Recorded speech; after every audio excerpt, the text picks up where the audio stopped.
இரவும் அல்லாது பகலும் அல்லாது பொழுதுகளும் நோடு கழியுமா?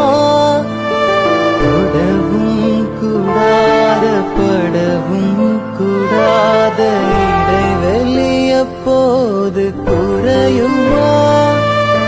மடியினில் சாய்ந்திட துடிக்குதே, மறுபுறம் நாணமும் தடுக்குதே. இதுவரை யாரிடமும் சொல்லாத கதை கண்கள் எழுதும், கண்கள் எழுதும்.